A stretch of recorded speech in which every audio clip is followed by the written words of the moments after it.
Very good morning, students. Today we'll be studying the second concept under Unit 1, that is compositional, nutritional, and technological aspects of cereals and millets. Now, what are the cereals and millets? Cereals ಅಂದರೆ ಕನ್ನಡದಲ್ಲಿ ಏಕದಳ ಧಾನ್ಯಗಳು ಅಂತ ಅರ್ಥ.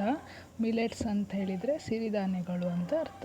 So cereals are nothing but the staple foods and are important sources of nutrients in both developed and developing countries. Staple food ಅಂದರೆ regular ಆಗಿ use ಮಾಡುವಂತಹ ಆಹಾರ ಪದಾರ್ಥ. So common examples for cereals include wheat, rice, corn, maize, sorghum, barley, oats, rye, etc. And the minor grains include oats, barley, rye, triticale, sorghum, millet, etc. So these cereal grains are rich source of fiber, vitamins, minerals and photochemicals. So main ಆಗಿ ನಮಗೆ cereals ಇಂದ fibre ಮತ್ತು vitamins ಮತ್ತು minerals ಕೂಡ ಸಿಗುತ್ತೆ. The cereals are the members of grass family, and example includes, which we already studied in previous slide, that is rice, wheat, maize and sorghum. So they are grown for their seeds which are high in carbohydrates and protein. Mainly ಅದು ಯಾಕೆ ಬೆಳೆಸ್ತಾರೆ ಅಂದರೆ ಅದರ ಸೀಡ್ಸಲ್ಲಿ ಜಾಸ್ತಿ carbohydrate ಮತ್ತು protein ಇರೋದ್ರಿಂದ ಈ cereals ಪ್ಲ್ಯಾಂಟ್ಸ್ನ ಬೆಳೆಸ್ತಾರೆ. So the water content of the grains is low compared to other vegetables. So ಬೇರೆ ಫ್ರೂಟ್ಸ್ ಮತ್ತು ವೆಜಿಟೇಬಲ್ ಕಂಪೇರ್ ಮಾಡಿದರೆ ಇದರಲ್ಲಿ ವಾಟರ್ ಕಂಟೆಂಟ್, ನೀರಿನ ಅಂಶ ಕಮ್ಮಿ ಇರುತ್ತೆ. So other benefits of cereals include it is easy to store because the low water content will help prevention of mould growth. So ನೀರಿನಂಶ ಕಮ್ಮಿ ಇರೋದ್ರಿಂದ ಮೋಲ್ಡ್, ಈಸ್ಟ್ ಅಥವಾ ಯಾವುದೋ ಮೈಕ್ರೋ ಆರ್ಗ್ಯಾನಿಸಮ್ಸ್ ಬೆಳೆಯುವಂಥ ಚಾನ್ಸಸ್ ಕಮ್ಮಿ ಇರುತ್ತೆ. Then it is easy to transport because there is not a lot of wet bulk. So dry weight ಇರೋದ್ರಿಂದ ಟ್ರಾನ್ಸ್ಪೋರ್ಟೇಷನಿಗೆ ಜಾಸ್ತಿ ಪ್ರಾಬ್ಲಮ್ ಆಗೋದಿಲ್ಲ. And there is a suitable cereal for each type of climate. So ಪ್ರತಿಯೊಂದು ಕ್ಲೈಮೇಟಲ್ಲೂ ಬೆಳೆಯುವಂತಹ serials ನಿಮಗೆ ಸಿಗುತ್ತೆ. For example ಮಳೆಗಾಲದಲ್ಲಿ ಭತ್ತ ಬೆಳೀತಾರೆ ಅಥವಾ ಬೇರೆ ಕಾಲದಲ್ಲಿ ಜೋಳ ಅಥವಾ ರಾಗಿ ಬೆಳಿಬೋದು. ಸೊ ಪ್ರತಿಯೊಂದು ಸೀಸನಲ್ಲೂ ನಿಮಗೆ ಬೇರೆ ಬೇರೆ ಸೀರಿಯಲ್ ಬೆಳಿಲಿಕ್ಕಾಗೋದ್ರಿಂದ ಸೀರಿಯಲ್ ಕ್ರಾಪ್ಸ್ನ ಪ್ರಿಫರ್ ಮಾಡ್ತಾರೆ. So after harvest, correct storage of the grain is important to prevent mould spoilage, pest infestations and grain germination. ಅಂದರೆ ಹಾರ್ವೆಸ್ಟ್ ಮಾಡಿದ ಮೇಲೆ ಅದನ್ನು ಕರೆಕ್ಟಾಗಿ ಸ್ಟೋರ್ ಮಾಡಬೇಕಿಲ್ದಿದ್ರೆ ನೀರಿನಂಶ ಜಾಸ್ತಿ ಇತ್ತು ಅಂತ ಅಂದರೆ ಆಗ ಸ್ಪಾಯ್ಲ್ ಆಗೋ ಚಾನ್ಸಸ್ ಇರುತ್ತೆ, ಮೈಕ್ರೋಬೆಲ್ ಅಟ್ಯಾಕ್ ಆಗೋ ಚಾನ್ಸಸ್ ಇರುತ್ತೆ, ಅಥವಾ ನಿಮ್ಮ ಏನು ಬೀಜ ಇರುತ್ತಲ್ವ ಅದು ಜರ್ಮಿನೇಟ್ ಆಗೋ ಚಾನ್ಸಸ್ ಇರುತ್ತೆ. ಆಯಿತಾ? So dehusking and milling are the main process technique which is associated with cereal. So ಇದನ್ನು ಪ್ರಿವೆಂಟ್ ಮಾಡಲಿಕ್ಕೋಸ್ಕರ ಡಿಹಸ್ಕಿಂಗ್ ಆ್ಯಂಡ್ ಮಿಲ್ಲಿಂಗ್. ಡಿಹಸ್ಕಿಂಗ್ ಅಂದರೆ ಹೊರಗಿದ್ದು ಏನು ಸಿಪ್ಪೆ ಇರುತ್ತಲ್ಲ ಅದನ್ನು ತೆಗೆಯೋದು. ಮಿಲ್ಲಿಂಗ್ ಅಂದರೆ converting it into whole grain into different forms. Flour ಆಗಿರ್ಬೋದು ಅಥವಾ ರವೆ ಆಗಿರ್ಬೋದು, ಮೈದಾ ಆಗಿರ್ಬೋದು, ಬೇರೆ ಹಿಟ್ಟಾಗಿರ್ಬೋದು, ಆ ಥರ ಕನ್ವರ್ಟ್ ಮಾಡ್ತಾರೆ. So common cereals and millets include sorghum, maize, foxtail millet, pearl millet, finger millet, kodo millet, little millet, proso millet and barnyard millet. So common ಆಗಿ ಯೂಸ್ ಮಾಡುವ ಸೀರಿಯಲ್ಸ್ ಎಲ್ಲ ಇದೆಲ್ಲ ಕಾಮನ್ ಆಗಿ ಯೂಸ್ ಮಾಡುವಂತಹ serials. Now coming to the next, that is the first concept, that is structure of cereal grain.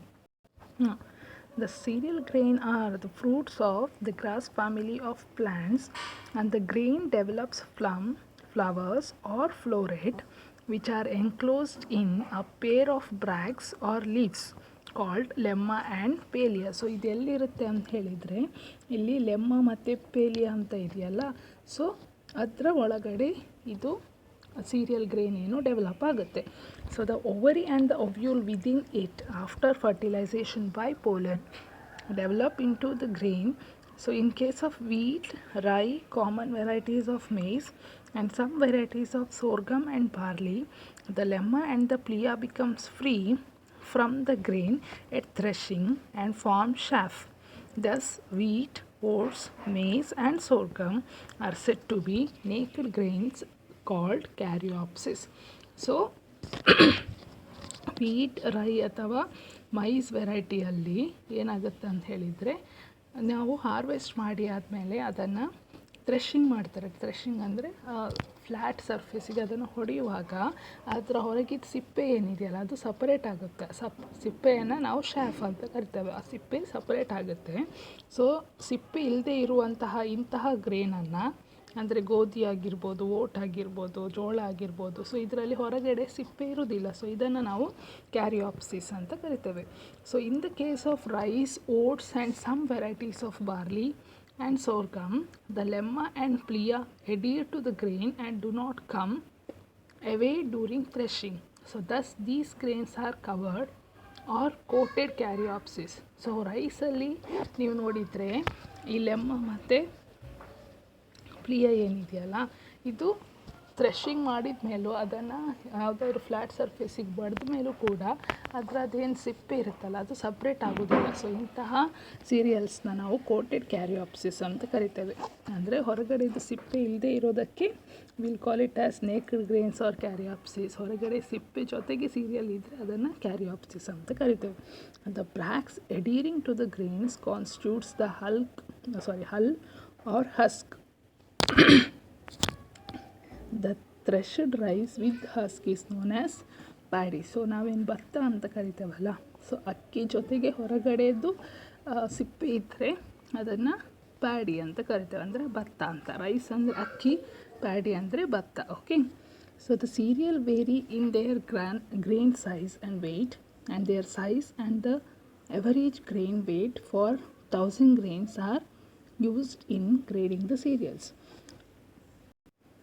So the overall structure of all cereal grain is basically similar, differing from one cereal to another in details only. So ಎಲ್ಲ cereals common ಆಗಿ consider ಮಾಡಿದರೆ it will be having almost similar structure, except in detail if we go, the parts will be different.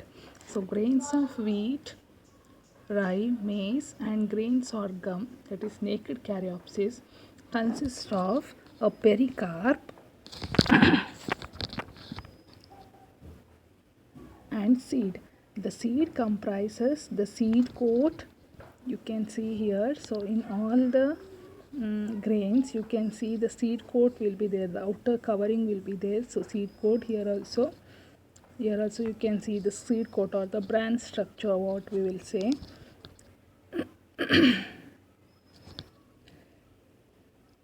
Seed coat, and it will consist of a germ. Okay, so germ you can see consist of germ, then it will be consisting of endosperm. So in all the cereals you will be having bran or the seed coat, you will be having endosperm, and you will be having a embryo or a germ. Okay, so grains of rice, barley and oats have in addition fused palea and lemma, which constitute the husk outside the fruit coat. So each of the main part of the grain, pericarp, seed coat, germ and endosperm, is further divided into various layers, tissues and regions. So one by one let us see which are the different parts. So as it is shown, the bran layer will consist of around 14% fiber, vitamin B, calcium and iron, whereas endosperm will make up to 84% and it is rich in starch, protein, vitamin B, etc.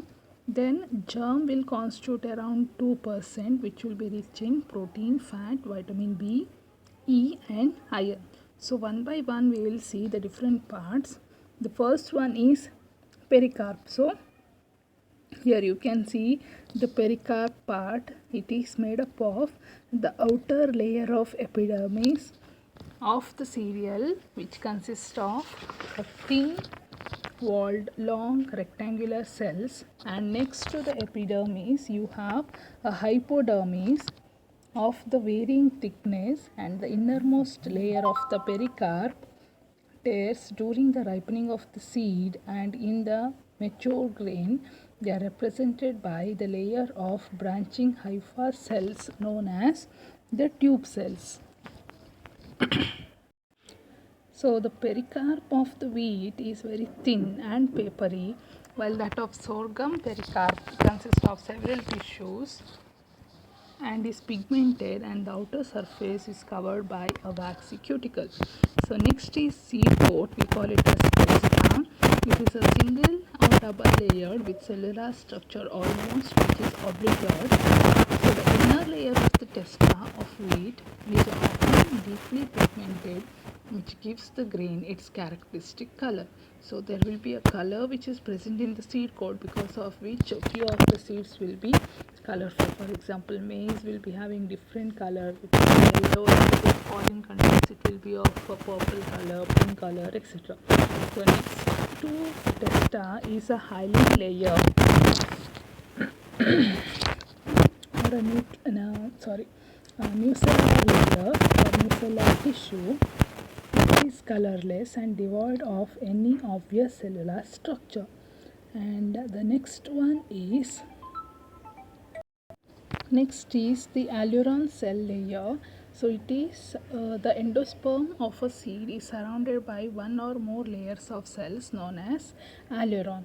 So it constitutes around 7% of the grain by weight, and the cell contains about 20% of protein, oil, mineral matters, and around 10% of sugar, principally mainly sucrose, neoketose, and raffinose.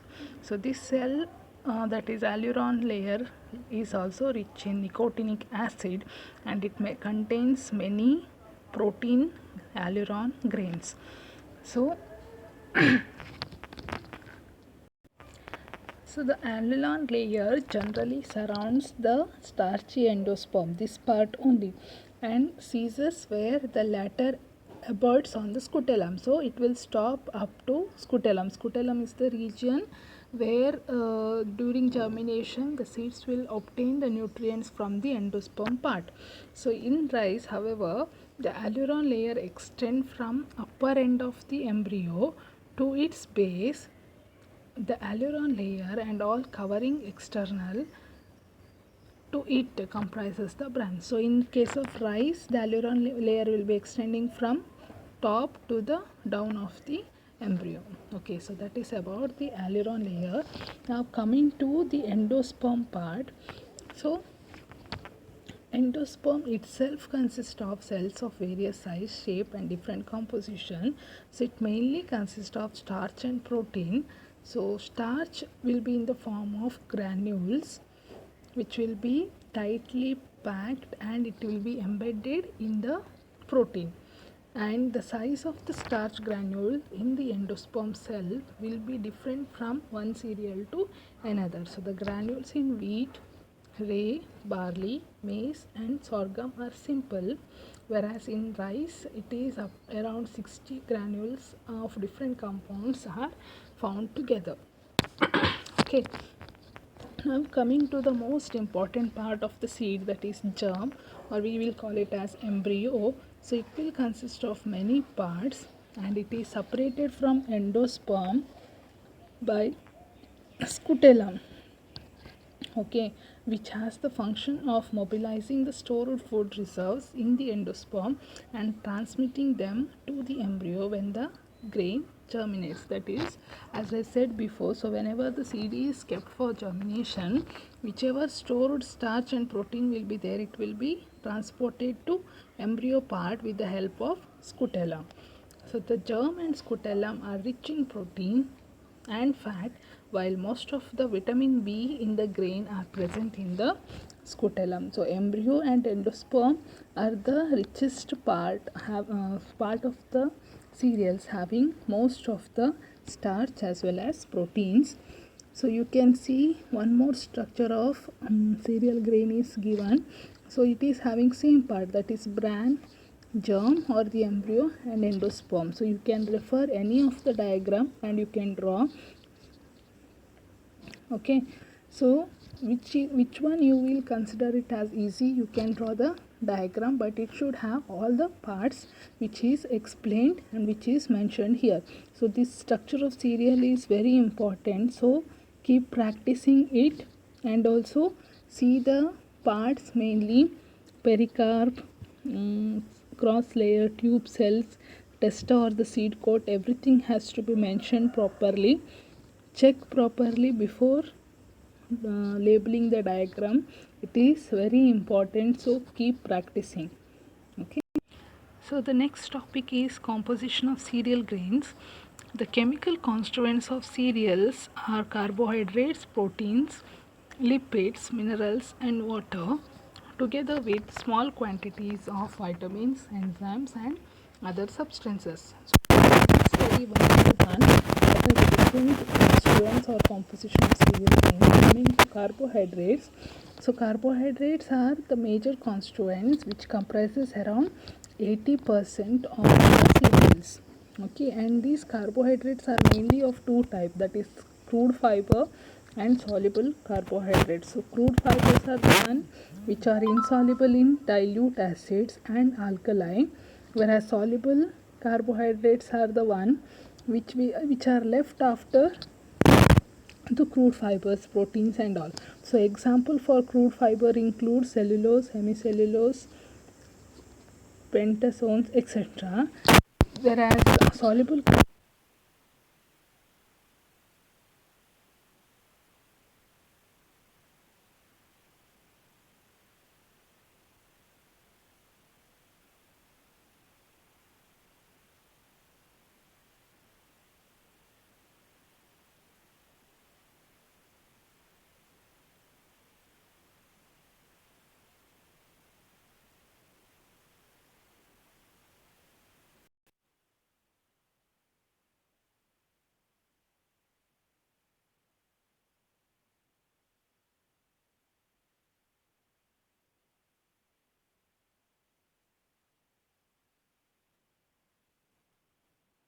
seed wheat in protein content. So that is about carbohydrate. Next, protein. So protein content of different cereals varies, and that of rice is lower than that of cereals. So proteins are mainly found in higher concentration in the embryo part, the endosperm part, scutellum and aileron layers than in pericarp and testa. So within the endosperm, even within the endosperm also, the concentration of the protein will increase from the center to the periphery, and the type of protein which is present in cereals are albumin, globulins, prolamines and glutelins. Okay, and the proportion of these protein will be different in different cereals, and the prolamines and glutelins are together called as gluten protein, and it is very important in when we are preparing chapati for the stickiness. This stickiness of the chapati dough is because of this gluten protein, that is with water and salt. This substance gluten, when a flour water dough is needed, so it will give you the elasticity and the flow property which is very unique for the baking of the bread as well as other products. Okay, now the amino acid composition of the protein in a cereal grain will also vary. So generally the cereals will be having low content of amino acid, lysine, and the biological value of the protein in germ and aileron is higher than in the endosperm protein. The lysine content of the former protein is 2 to 2.5 times greater than in the protein of the latter tissue. That is, usually in the germ and the alveolon layer, the protein content will be more. Okay. Next is lipid. So these lipids are present in germ and bran than in other part of the grain. So the lipids are mostly triglycerides of palmitic, oleic and linoleic acid, and cereals will also contain phospholipids and lecithin. So the lipids which are present in millet cereal products will undergo two types of deterioration.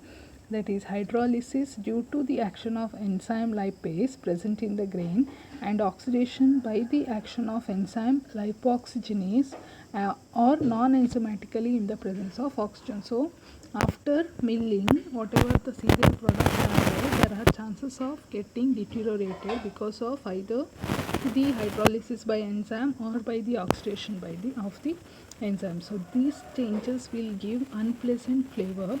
So when the germ is separated from endosperm, as in the milling of cereals, the eating quality of the milled product is improved. So whenever you are going for the process of milling, if the germ part of the seed is separated by the endosperm, that time you can prevent such type of deterioration. Next is minerals. About 95% of phosphates and sulfates of potassium, magnesium and calcium is found in the kernel part of the cereals, and calcium, magnesium salt or phytic acid, phosphorus are also present, but it is not available for absorption. Some mineral elements like copper, zinc, manganese and iron are also present in small quantities, where oats will be very rich in iron, whereas rye and oats have the highest calcium content of all the cereals. Coming to vitamins, so cereals are very rich in vitamin B group except niacin, which is more in wheat, rice, barley and sorghum. So the distribution of vitamins in different grains and in different part of the same grain is not uniform. Oils from cereal grains are very rich in vitamin E. So usually the oil which is prepared from cereals, for example rice bran oil, which is prepared from the bran or the seed coat of the rice, is very rich in vitamin E. Okay. Now coming to enzymes, cereal grains contains many enzymes. Of these, amylases, proteases, lipases, oxidoreductases are of important from the point of view of cereal technology. Upon germination, the amylase activity will increase and the proteases are very relatively more in the germ part, and the lipases of cereals are responsible for the fatty acids appearing during the storage of cereals and waste products. So whichever lipases enzymes are there, they are responsible for the off flavor which is produced during the milling process of the cereal products. So next we will study about the nutritive value of cereals. So nutritive value of cereals will depend on their chemical composition. The composition of processed cereal is different from that of the whole grain. So as the nutrients of the cereals are not uniformly distributed in the grain, milled products like bran, germ, flour, grits vary considerably in composition according to type and extent of milling to which they are subjected. So the nutritive value also depends upon the nature of processed products. So the nutritive value of whole grain is different, processed product is different. So here we can see a table where nutritive composition of various cereals are listed. So you can see the raw rice which is milled will be having protein of 6.8, whereas rich in carbohydrate, that is around 78.2%. Then also wheat you can see is having more protein compared to rice, raw rice, and foxtail millet is having the highest protein among all the cereals and millets, that is porso millet also. Millets are nothing but ಈ ಸಿರಿಧಾನ್ಯಗಳು ಅಂತ ಇದೆಯಲ್ವಾ, ಅದನ್ನು ನಾವು millets ಅಂತ ಕರಿತೇವೆ.